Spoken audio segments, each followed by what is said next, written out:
Well, let's take a little chit chat about this new Fallout show. It's been highly anticipated. We've been gathering all the news and seeing lots of leaked shots and cool stuff. What do you guys think, Ray and Jess? You guys elated? You enjoying it? For the next couple episodes, we'll probably have a little bit more of a structure. For this, we're just doing high level thoughts. So I don't know, Ray, are you ready to go? How much have you watched so far? I finished it and started it again. Okay, awesome. Nice. So your feelings? I really enjoyed it. I thought it was very entertaining and well put together as a show. I didn't look at it critically as whether it's canon or not canon or this or not that. There wasn't anything that was egregious to me. And I thought they captured the feeling of the franchise quite well. Right. Totally. Yeah. I feel like they nailed it pretty well. The feeling, the vibes, the sort of dark comedy, you know what I mean? There's always funny tidbits, silver lining in a just absolute horrible situation. No. Yeah, I feel the same. I mean, there are a bunch of aspects we can look at: the visuals, the tone, the characterizations. Overall, I definitely teared up both the first and second time I watched the first episode. Without going into specifics on the intro and all that, it is pretty intense. And just seeing the wasteland and seeing moments from Fallout on the screen, very affecting, very strong. The overall feel of the show so far, the props and the buildings, a lot of that is right on. I will say I'm not happy with all of the costuming. I do think some of that is not completely to my liking. I feel the tone in some ways is a little bit, how shall I put this? While it does hit the dark humor, it does do a lot of Fallout. There's also a difference in the tone that is in some ways more like the first game. Visuals, there's so much that is reminiscent of 4 and 76. Okay, the way the props look, the way the buildings look. Cinematography wise, there's a lot of 3 in New Vegas, and there's wide shots and a lot of desert because of the California setting, as opposed to the different versions of Wasteland we've seen. Lots of looking over your shoulder as you walk alone far away in the distance. Yeah, a lot of that. Falling down buildings in the desert. Right. And some of that very much reminds me of in Fallout 1, for instance, when you're doing those long treks between the hub and Junktown and up to the base. And all that is very much in there. But the tone is a little bit, I'm not going to say darker than our Fallout, but it's a little bit more casual about death. I mean, death and bloody mess and stuff happens. Like that's always in there. But I feel like they're a little bit more casual about it. The idea that we're not doing spoilers yet, but very difficult in Wasteland Society to trust most of the people you meet. It has a little bit more of a Wasteland Weekend Mad Max vibe in that way sometimes than a Fallout vibe. Where yes, raiders are raiders. Yes, there are a lot of very distrustful people. But there's also, you can't have a functioning society if everyone's like that. So I'm not all the way through yet. And this was very much my opinion by episode 3. As we get there, we'll talk about how that might change and evolve. But yeah, so I love it. It is absolutely what I wanted. But I will say the tone and a couple things like that are a little different than I expected. And you think, see, I was thinking, if anything, it's slightly sillier, but you're thinking it's slightly darker. That's interesting because that would have been the opposite of what I would say. So, very So neat. I've heard that from others. We do have a Fallout TV chat in our Discord right now, too. And different people have different opinions right now. Like Rebecca, she chimed in earlier and she kind of mentioned feeling the same a little bit, that she was not happy with some of the first stuff. I want to find her exact words since I'm going to quote her. Yeah, She said go ahead and misquote her. It's fine. that she felt like she was watching a kids' TV program. There wasn't the creepiness or suspense that she enjoys from the games. Felt they went a bit too much with the goofiness. So that's kind of what you're saying. It's a kids program. It is not, just because Mo and I had plans like, you know what, Mo, there's a Fallout TV show. It's going to be great. We'll watch it together. And I, at the last second before I let him watch it, I was like, maybe I'll watch the first episode just to see. And I watched it. I was like, thank the fucking Lord I didn't let him see that first episode. But yeah, obviously there's bloody mess perk is in full effect. There's sex and there's a lot of gore. Not that the sex isn't explicit at all, but there are references. I really don't think that's as bad. It was funny during a watch party we did last night for the first episode. Someone's like, "Oh, you should maybe have." There was one kid who had popped in to watch, older kid, but still a kid, and they're like, "You might want to avert his eyes in the next scene." And I thought they were talking about a bloody gore scene, but no, they were talking about masturbation scene, which you didn't see anything. You just knew it was happening. I'm like, I don't think that's a big deal, but Yeah, to each not their at all. so anywho, I get you on the goofiness. I do think it's because obviously it has to do with more the portrayal of Vault Tech. It's also this specific vault. If the story was centered around a different vault, it wouldn't feel as silly just because the lead character from this vault, it's the experiment specific to that vault. Well, partly, yeah. But Yeah. I also think it's just the general vibe that they want to do too. The whole 50s happy go lucky. What was the name of that movie, y'all, with Reese Witherspoon, Somethingville? Right. Pleasantville. That Yeah, movie awesome. I feel like they wanted to bring in a Pleasantville feel at first for the Lots vault of function. oh shucks, golly gee, Mary Mhm. Jane. Yeah. And, the first thing that struck me on that, the first scene with the cornfield and the picnic tables being covered with the gingham tablecloths and everything, was a boy and his dog. Yeah. And I felt like later on, they make the point that, yes, that is what you were feeling. So that was also a little too sappy persona going on with how incredibly dark and dangerous it was underneath. Yeah, they were looking for the contrast very heavily at first to kind of set that. I kind of wish that they had used fewer known actors. I don't know why. I find it almost distracting, and I recognize so many people in this cast. Oh, interesting. I'm just like, oh dang it! Oh, it's that guy from that thing. Like, I don't want to recognize any of these people. I want it to be all because the video game isn't famous people. You know Not what I for the mean? most Like, part. I mean, got Liam Neeson. but it's not Liam Neeson's face. You know what I mean? It's like I just don't know. I don't know why. I'm like, oh, I've seen that guy in a lot of stuff recently. Oh, her, yeah, okay, cool. Oh, wait, Chris Parnell, awesome, good, But I like all the actors, so I'm conflicted. You know what I mean? Mhm. I didn't have that for the most part. There were a couple of the character actors that pop in briefly or whatever that I recognized, but it didn't really pull me out. And with the main characters, I don't have that at all. No, Walton I Goggins. don't either. So we'll get into it deeper as we go. I do feel that Walton Goggins and Ella Purnell are real standout on their characters, and they're all good. I'm suddenly forgetting the name of the actor playing Maximus. Oh, yeah, I have no idea. Yeah. Aaron Sure. Moten. Aaron Moten. Thank you. So Aaron's also great, but I feel like his character doesn't have as much of a backstory, but I'm not all the way through yet. So we'll see. I do like all the main characters. They're all charismatic, interesting, cool stories. I hope his story gets a little more fleshed out as we go. And I mean, technically, there are plenty of other characters too. Did we recognize any of the people in the vault as far as you'd mentioned people who you kind of recognize and pull you out of it a little bit? Well, fucking yeah, Twin Peaks, bro. Oh, yeah. He is such like Comic Lachlan. I don't know. He's just himself. I don't even think of him as that. No, I love that guy. He's good in everything that he's in. He always plays an interesting character. Yeah, for sure. So I know we're not doing specifics. Those are our thoughts on the feel of the show. I kind of feel like Yellow and Blue threw up on everything. Like In the vault, big time. Vault Everywhere. really went overboard. Like even outside the pre-war stuff, his cowboy pre-war outfit. So like everything is just like yellow and blue. Yeah, I did think that was an interesting theme. Yeah.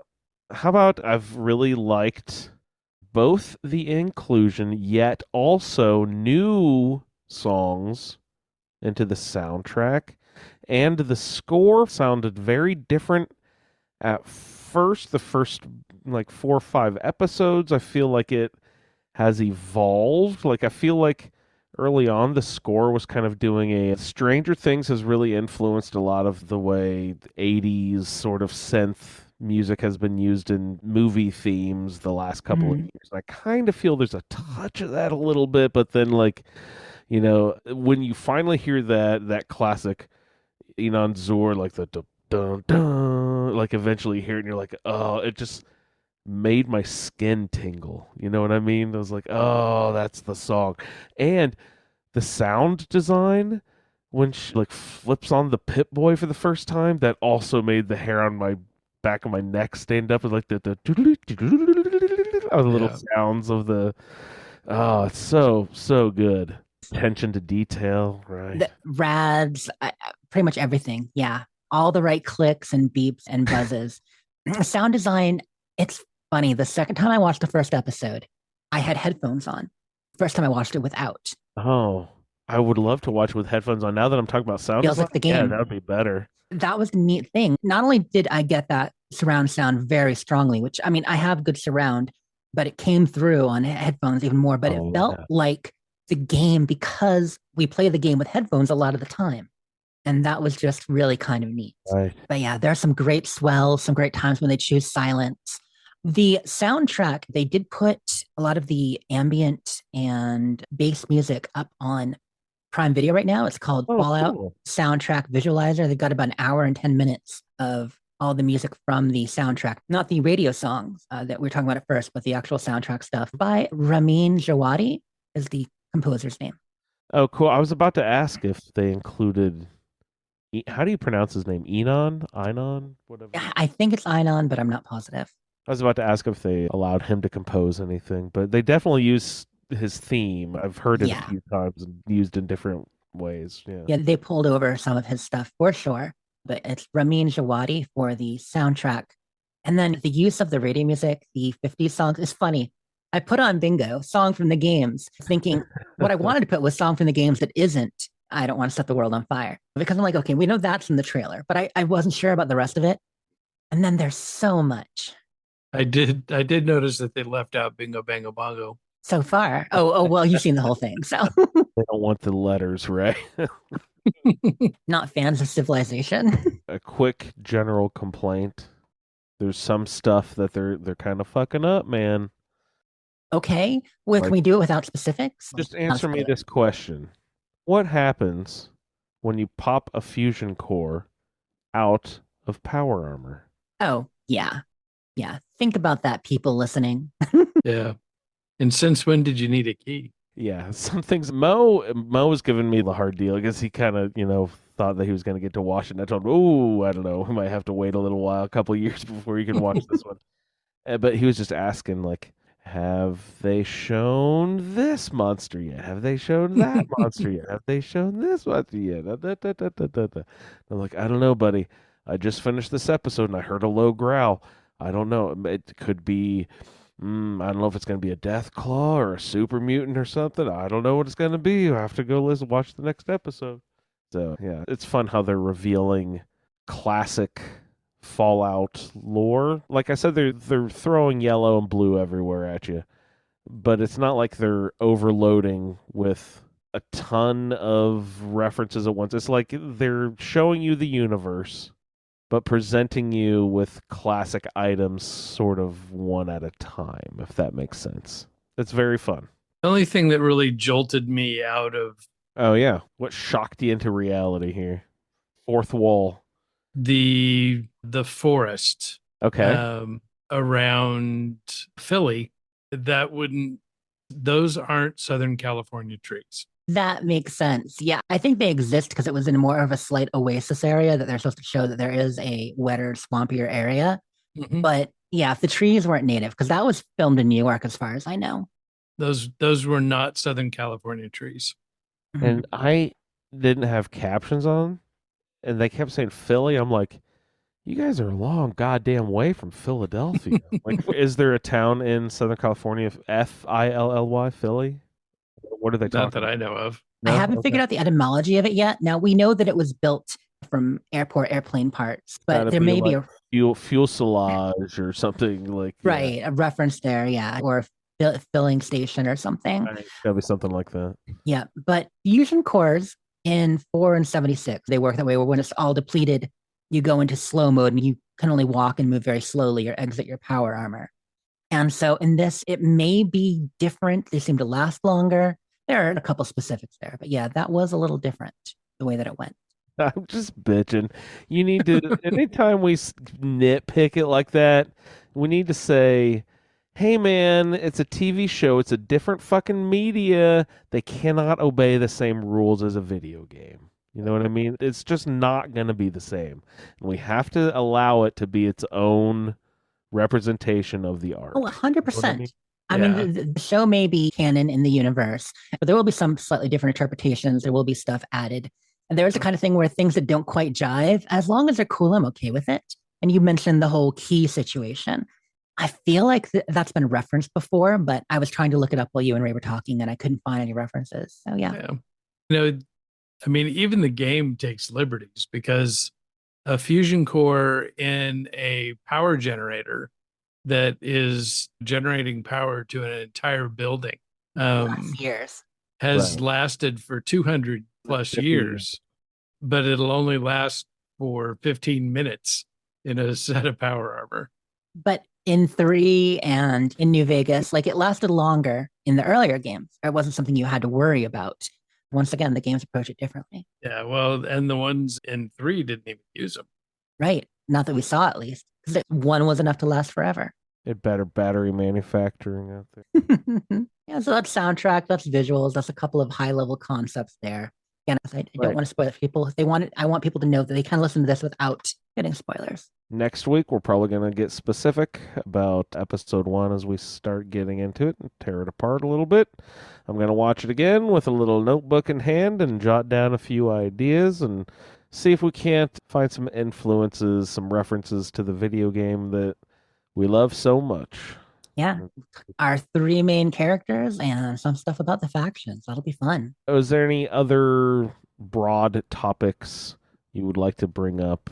Classic Fallout references, anything that they did not bring up that you were expecting or that you did see that you liked? One thing I've come across is so I don't pay attention to a lot of, hype about people's impressions of the show or anything like that. But I have enjoyed, so like Nate Perkypile was all excited because in one of the scenes he had seen a sign that he had made that was in, I think he said it was in Diamond City, that showed up in the clutter. Oh, that's awesome. So just seeing the different devs that have worked on the games over the years kind of pipe in with some of the, some of the stuff that got them excited about it. So that was fun. Yeah, that's very cool. Yeah. Reviews across the board have been really, really high. Okay. Sentiment seems to be incredibly positive from critics and fans and everything. But there are a few people who are upset and telling you negative things about it, mostly because there's 1 or 2 things that could be lore inconsistent. We won't hit anything specific till we get there. But, just take it with a grain of salt. You'll see when you get there. I did pull up an article. Tim Kaine, the creator of Fallout, he loves the new show. So if you want to defend it on behalf of Fallout 1 and the first ideas of 2, what does Tim Kaine think? Well, Tim Kaine loves it. But he remains, quote, baffled by how destructive fans can act towards people who are trying to create things. So yeah, he goes in, he has a small video on it on his channel. So he says, he spoke really positive to Todd Howard, and he says, some of the stuff you see fans online say is so far off in that they misunderstand some of the lore and they just take one thing and run with it. But yeah, I thought that was interesting. Is this considered, all these things are canon in the Fallout universe, I assume, because Todd Howard is an executive producer, so therefore what's happening in this show now can be referred to later in a game? 100%. Yep. Okay. And I believe games happen 200 and 210 years in that window, right? Yeah, the modern games. This is 9 years after Fallout 4. 9 years after 4. So these people, not Lucy because she's from a vault, but surface, they know about the Institute and that's real and that has happened and all that. Possibly, yeah. The people in the Commonwealth, in the Massachusetts Commonwealth would.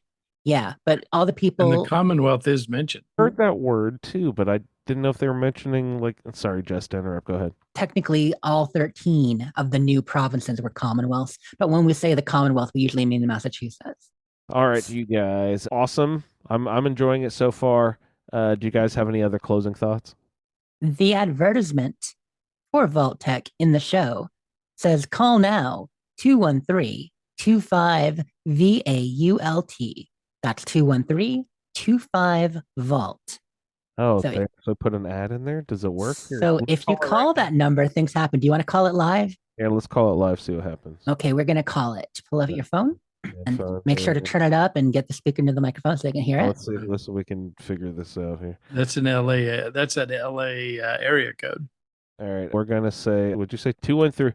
Oh, is it Vault 13? 21? No, okay, sorry. 213 213 25 25. VAULT. Let's see.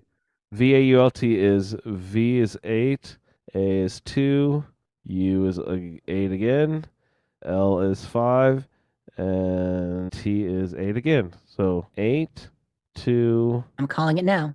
8, 5, 8. Do you hear that? No, Turn up my mic sensitivity. somebody yelling. Yeah, it's a guy screaming and yelling.